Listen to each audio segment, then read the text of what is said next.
I don't think you should ever be venting to another person. What are you laughing at? Venting.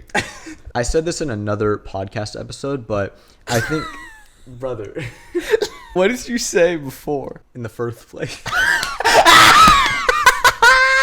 I think the only person that you should rant to is God.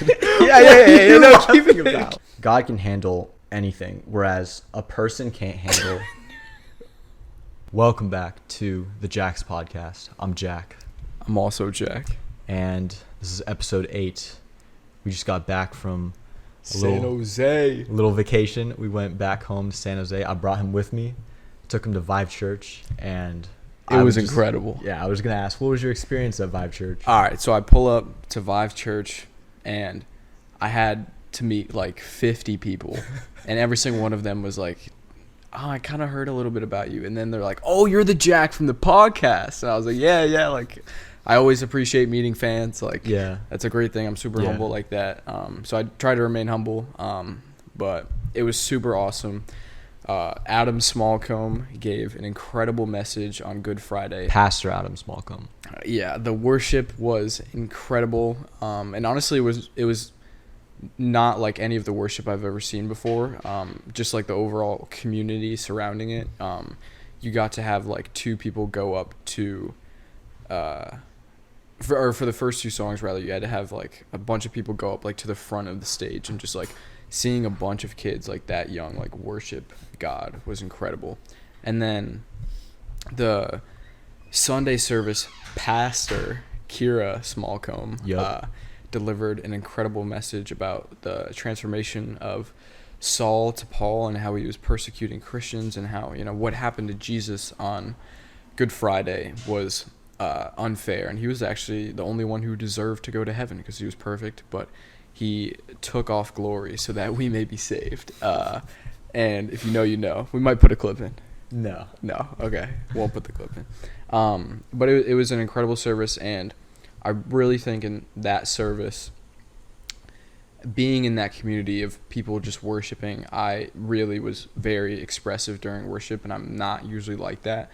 And I haven't had an opportunity to go back into a worship setting like that in public to see if it would carry on and transfer. So I really hope that God's going to give me boldness and courage to step back into that kind of space this Sunday at Oceans.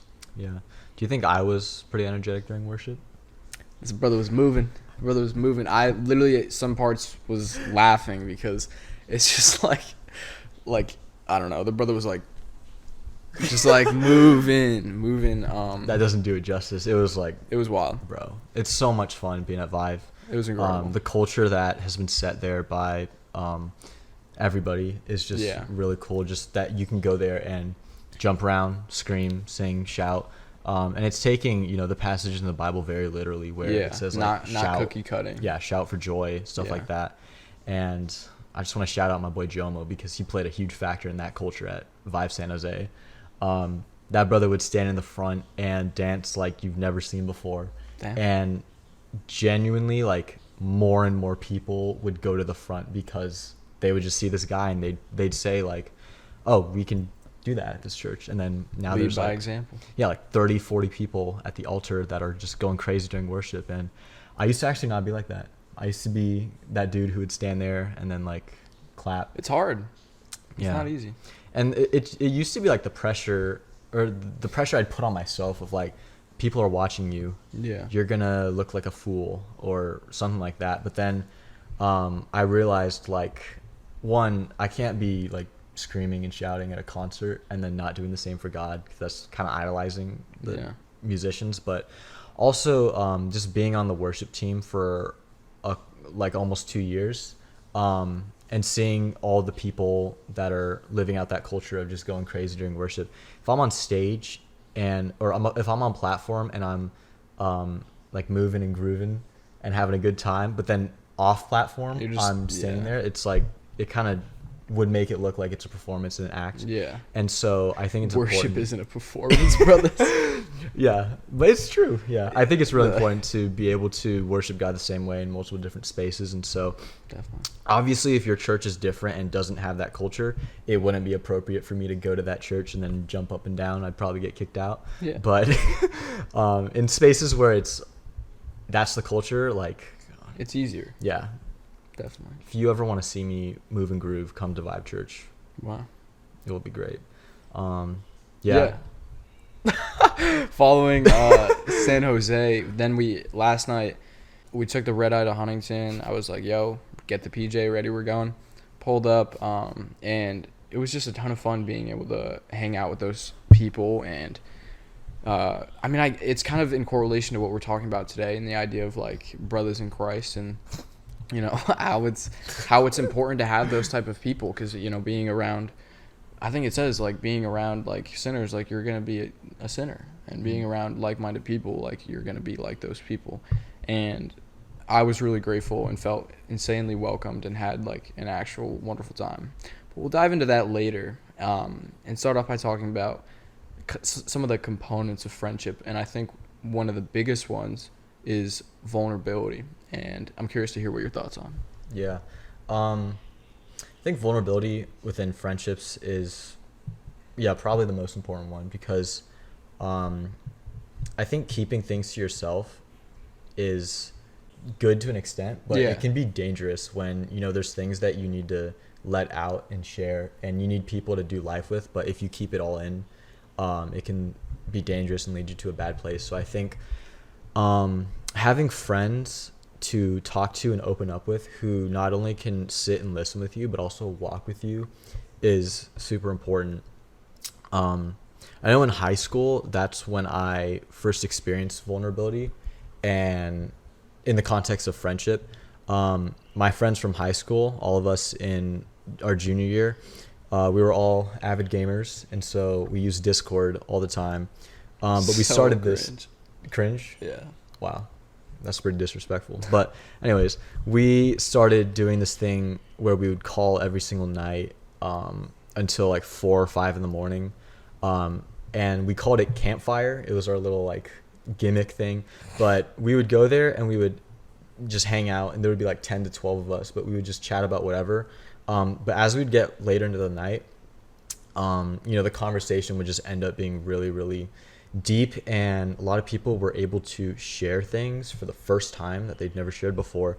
And for me personally, I can see the progress of those people from then to today, like how much they've grown, and not only how much they've grown as people, but as my own personal friend. I think vulnerability like takes your friendship to a deeper level. Because you know things about this person that not other people know. And with vulnerability comes trust both ways. Like you have to trust the other person that, they're a comfortable, reliable person to share with. And also the person that is sharing, when they share, they set a tone for everybody else to share. And like it really Jomo. What? Like Jomo with dancing. Yeah, like Jomo. Set the tone. Jomo set the tone at Vive. People started dancing too. But like in our group calls, it literally just took one person to share what was going on in their life, and then like more and more of those calls ended up talking about other people's personal business and stuff like that.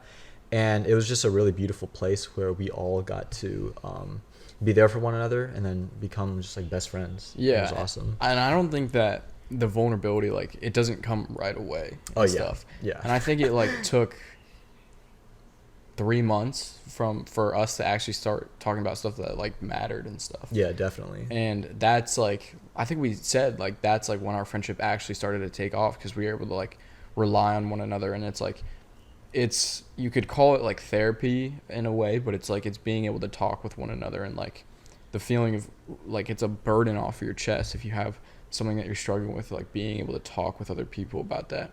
How do you think that I don't know what's going on with my voice. How do you think that you can go and reach that level of friendship to open up a space of vulnerability? I think it takes time, for one. Like you can't just go into it right away. Like if I meet you for the first time, you can't just be trauma dumping. Your life story, because it's not fair to do that to someone that you just met Yeah. because they're not.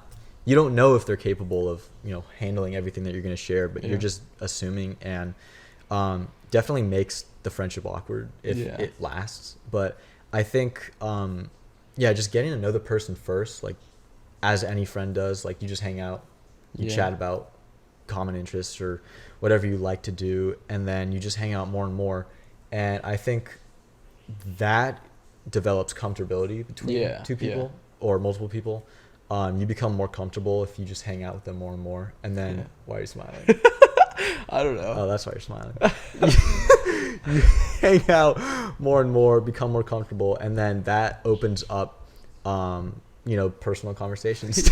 Personal conversations. Yeah. We're keeping that in. Okay. Yeah, I actually really agree, and I think that you can't go out and share like your whole life story with somebody at the start of it, but it's like there are certain like acts of like kindness that are like, okay, if he was kind to me for absolutely no reason at all, then I can open up that that door for people to like be like vulnerable and stuff like that. So I really like think that y'all got to lock in and just be nice people, be funny, be a welcoming person, and not because you can judge somebody without them being vulnerable to you. Yeah. You can judge them by like what they say or like what they do, and it's like if you completely avoid those things and love one another, which is the greatest commandment in the Bible, then it's going to open up doors for vulnerability. How did you feel sharing for the first time something vulnerable? Not necessarily what it was, but like how did you feel afterwards? With you or just in general? In general.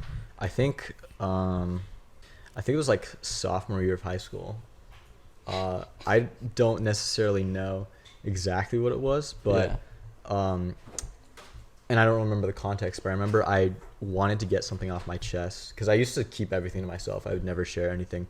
But I remember being in a call with a couple of my friends, and we were talking about vulnerability, and I was like, this might be an opportunity to share something that I've never shared before. And I finally shared it, and like it just felt like a giant weight off my chest. Yeah. Like I felt like I could breathe. I felt like I wasn't taking everything on my own, and like there were other people who knew what was going on now. Yeah. It didn't feel like I was alone in whatever it was, and it felt really good. And I think like the first time with you, I think I was scared because like to an extent, like we hadn't known each other for that long. Like 3 months isn't that long, and we were hanging out maybe like once or twice a week, and so it wasn't like an everyday thing. And so there was still a level of like risk. Yeah, definitely. Yeah, I think vulnerability brings risk. That's a really good thing to bring up. Yeah, I think the first time that I ever, at least like in reference to being in like actual Christian community, just talking about what I was going through with you or other people, I was like, I think there's a longing for people to not live in suffering and like be freed from whatever that they're carrying to themselves and keeping to themselves. I was talking to Crosby and I was like, I really want to have like a space to like open up and talk to people about and take advantage of Proverbs 17:17 and like being able to communicate with a brother.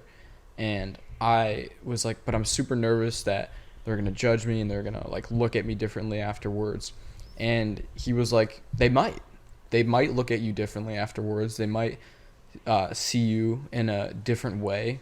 But that's a risk that you have to be willing to take. And I think that if I didn't take that risk, I probably wouldn't have been able to not only grow in my friendship, but just be able to have like relaxation and like have people around me like carry the things that I'm going through, and not entirely like relying or being dependent upon one of them, because that's God's role. Only He can fulfill that. But there is risk, and I think that's a really like scary thing to step into. But I think like a way to develop that and grow in your relationship with one another is simply like having community and just like hanging out with people. Yeah. And I mean, we kind of talked about that like a little bit earlier, but it's just like it's like literally like at some point in the night, like if you're just having like a deep talk, like you'll get to that point where it's like I got this stuff on my mind, like what do you guys think about it? And I like obviously like there's like a whole consensus around the idea of like those 3 a.m. talks with your bro. And it's like those are a real thing, because it's like people want to like hang out and stuff, but it's like that's not what you have to do every single time. But it's something that comes out with like being consistent and hanging out. And I think the thing for me coming into college was I didn't know what hanging out looked like without indulging in things of the world. And I think InterVarsity was like the first ever place where I was just able to go and like sit down and just talk about life, not necessarily what I'm going through, but just talk about like how my week was or whatever. And like going out to eat with the boys, like that's my favorite part of InterVarsity. It's like there's a clip of a college basketball player. He's like, "What's your favorite memory at Boston College?" He just breaks down. He's like, "Going out to eat." Wow. And it's like that's what you should strive for. You should strive for a community that is welcoming of one another and just being able to enjoy people's presence. And I had one friend in my life who always had to be doing something. They could just never sit and be still. And they were always like, "We gotta do this, we gotta go to the beach, we gotta do that." And I'm like, we can just sit and just like be with one another. And I think the reason that this is on my mind, like the idea of friendship, is that when we were hanging out with those people last night, I think we got there at like 10 o'clock and we went into the backyard and just started talking for like 2 hours. And or actually 10, 3, like 2 hours, 2 hours. Something like that. And we were just talking about like how I came to Chapman, how they got to know each other, stories of like people that were like this one brother who cut a tree with his bare hands, like just making space to laugh and just like hang out with people. And it's like I wouldn't trade that for going out to like a party and just like doing all these things of the world, because it's like it's not that deep connection that people are looking for. And it's like, you know, a lot of people are going to parties and they're looking for like a romantic partner and think that that's going to be the fulfilling.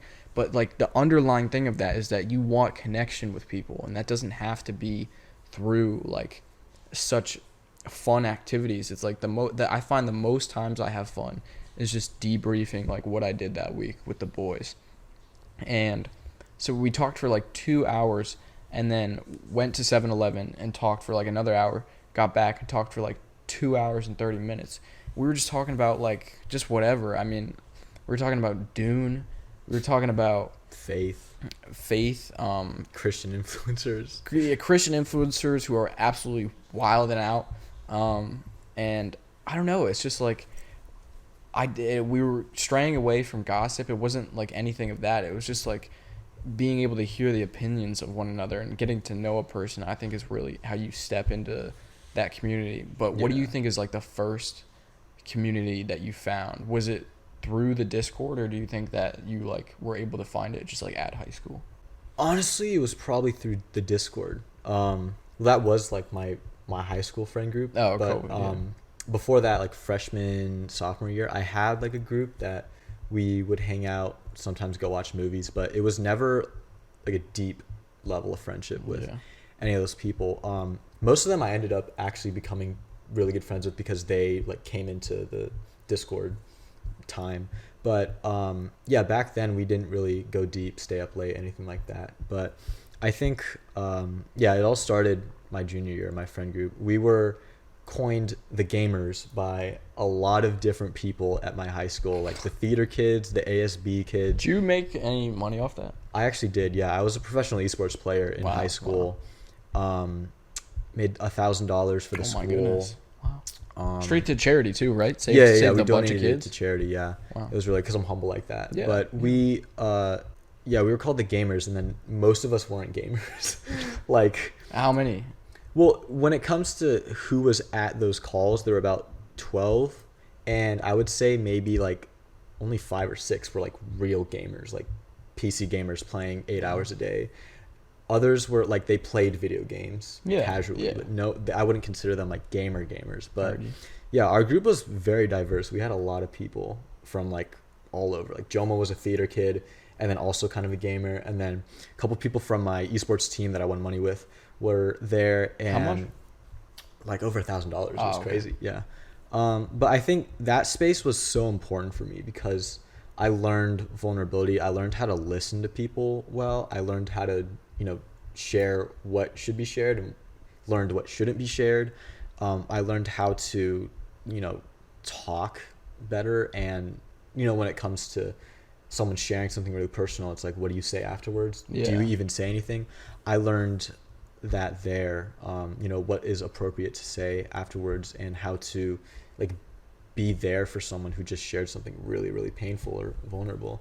And yeah, there's just nothing like staying up late having a Yeah. conversation. That's probably my favorite thing in the world. Yeah. Like we're almost 3 years past.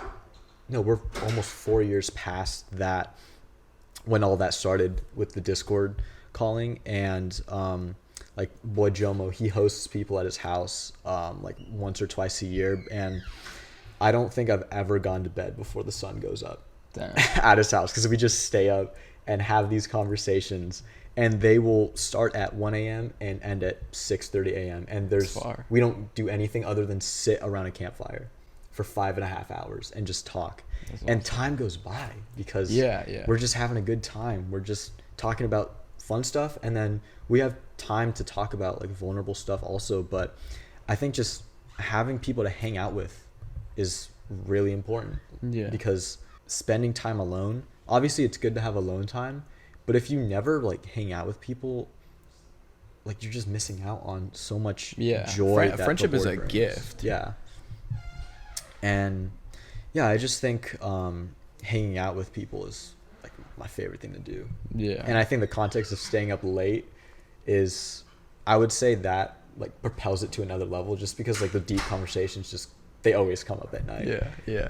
The boys But- getting teary-eyed at 3 a.m. Yeah. Yeah. But I think in those types of spaces, it's like you get to see who people like really are, Mhm. and like stuff can come out that's not necessarily like biblical. And like I think a big thing that would come up is that I would like speak like not in a good way about people. And I think like is definitely something is that like because like when you create those vulnerable spaces, you feel safe to share whatever. So it's like a lot of the anger in my heart that I have towards people, or just like resentment and bitterness, would come out, and I would like be rude to them. But I mean, be rude speaking about them. And it's like in a lot of that, I think that Jack or other people like called me higher. And it's like, I think my brother's one of the biggest blessings from God, like being able to hear his advice, like straightforward. He'll tell me like what's good, like what's not good. And I think it's important to be able to call one another higher when you step into a space, and you can't surround yourself with yes man. I heard you, or yes men. I heard this pastor talk about like, it's good to have people to talk to about like marital issues or stuff, but it's like if you go and say like, I can't believe she did this, did that, and then the pastor was like, okay, but you should have like a friend that's being like, are you denying yourself? Are you like giving things up? How are you serving her? How are you praising her? Like she's supposed to be praised, and stuff like that. I think it's really hard, because when people do share stuff like that, the immediate reaction or desire coming from them is to feel like they said the right thing, and what they are sharing is a good thing. And I think it's important as to how they share that. So how do you think it's like a good way to call somebody higher while making them feel heard, but simultaneously like correcting them in the ways that they should be corrected? I think it goes both ways. Like you have to, when you're sharing, you have to have a level of maturity where you're willing to be told like, That's the word I was looking for. I was immature when I spoke about people. that's Anyway. good. Yeah. You have to be mature enough to be willing to be told like, you might be approaching this the wrong way, or Yeah. you might have said something wrong. But I think from the other side, when you're acknowledging that someone has maybe like done something in a wrong way, for you to be like, what you did was wrong, you're a fool, Terrible person. like that is not the way to go about it. I think there's a way to go about saying what you want to say without sugarcoating it or being afraid of offending the person. Yeah. But I think there is a level of like kindness that has to be in your voice when you Absolutely. say something. And for me, when I was in those situations, I would try and see it. If there was like a conflict, that was usually what was going on, is conflict between two people.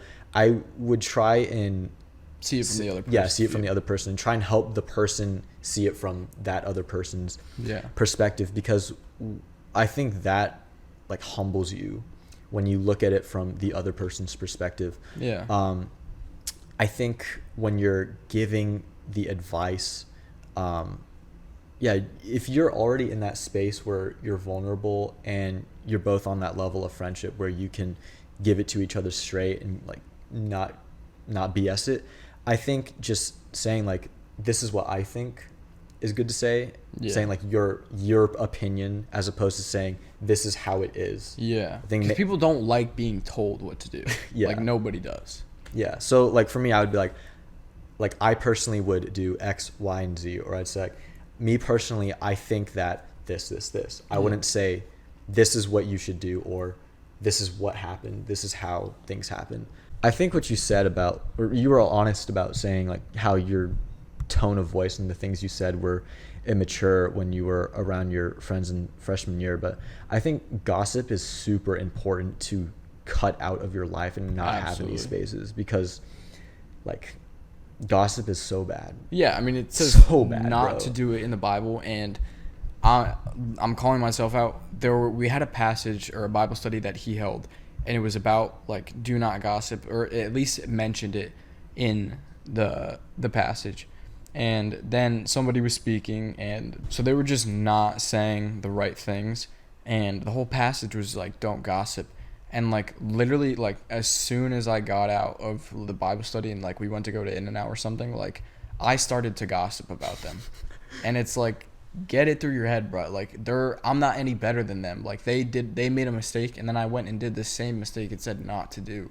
And gossip, it leads to nothing but destruction, distrust within people, and it's just simply bad mouthing people, and the opposite contradicting perspective of the most important commandment, which is to love one another. And there is a difference between resolving something and being able to talk about something than gossip. Where do you think that line is drawn? For me, when I was in high school, the line I drew was, what's the point of this conversation? Yeah. So it's like, let's say I'm mad at you, and like we had an issue, and I go to Crosby and I'm like, Crosby, Jack did this, Jack said this, I'm so mad at him. If all I wanted to do was just tell that to Crosby, and then I was like, all right, Crosby, thanks for listening, bye, that would 100% be gossip, and that would be completely pointless. And the only point I did that was to get people to affirm me and understand me and say, yeah, your feelings are right, you are completely valid in feeling that way, and Jack is in the wrong. Whereas I think the right thing to do is like, if you need to share something like that, share it, but with the intent of resolving it or fixing it. Being open to resolution. Yeah. So what I would do I would go to Crosby and be like, Crosby, I'm having this issue with Jack right now. He said these things about me. He did this thing. What can I do to fix this? How do I resolve this conflict? And then if he's coaching me on it and he's like, honestly, like you did this, which led to that, I think you need to apologize for what you did.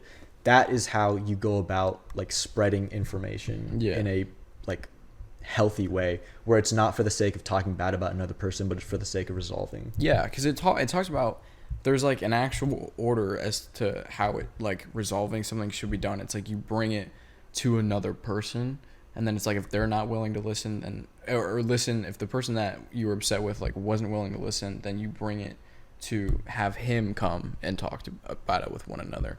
And I think it's super important to draw that line, because gossip is probably the most easy sin to fall into, because 100%, yeah, it's nothing more than a conversation, but it's like the intent behind the conversation.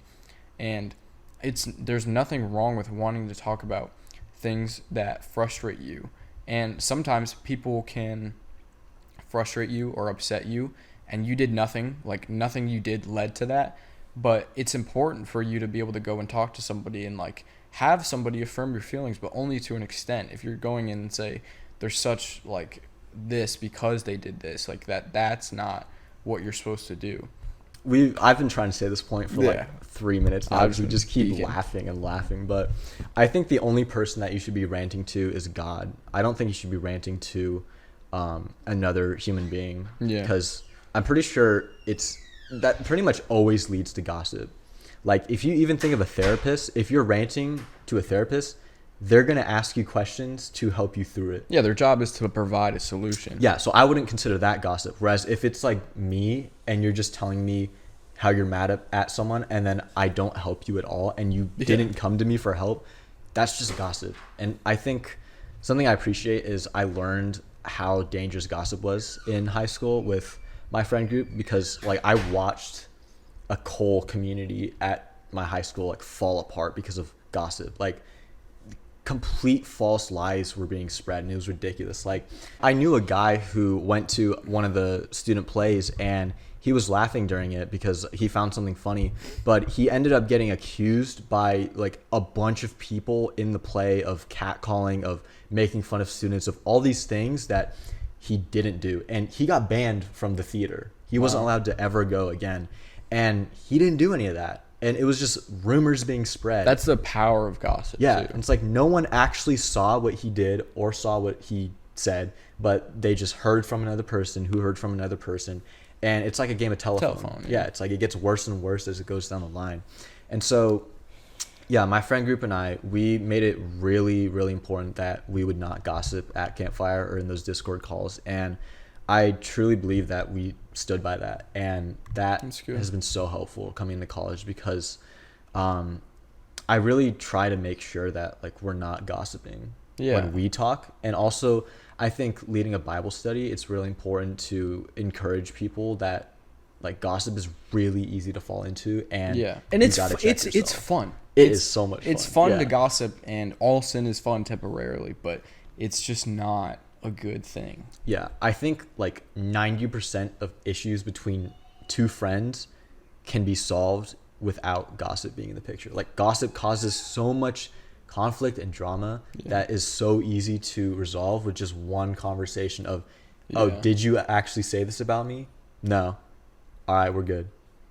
It's that simple because that's what gossip does. It just twists things very slightly, and then you fall for it, and then you guys are no longer friends. And I think calling each other higher, calling each other out of gossip, and just walking with one another in life is one of the best things that comes out of friendship. I personally would not be the same person without like my friends from high school, without you, like without you guys calling me higher and like calling me out of things that I was doing or saying that I shouldn't be doing or saying. I don't think I would be the person I am today. So shout out you. I got to shout out a couple brothers, Nicholas, Jomo, Eli. Like you guys are the GOATs. You guys really called me higher and played a pivotal role in who I am today and where I am. So thank you guys. Grateful for you, brother. Glad for all the good and all the bad that comes with friendship, and just being able to work through that, I think, is a lot easier when you have Christian brothers. So thank you guys for tuning into this episode. This is the eighth episode. Eighth episode. Merch might be dropping soon. Yeah, thank you guys for watching. I really appreciate it. Oh yeah, like actually for real, like the views, honestly, I think the lowest amount of views we have is like, and it's on the most recent one, is like 27, and that's incredible. Like we're just two idiots talking on a couch, but like I think it's really, really cool that people want to listen, and if you can impact one person in your life, that's good enough with me. Yeah. So, thank you guys for watching. We will see you in the next one. Goodbye. Goodbye.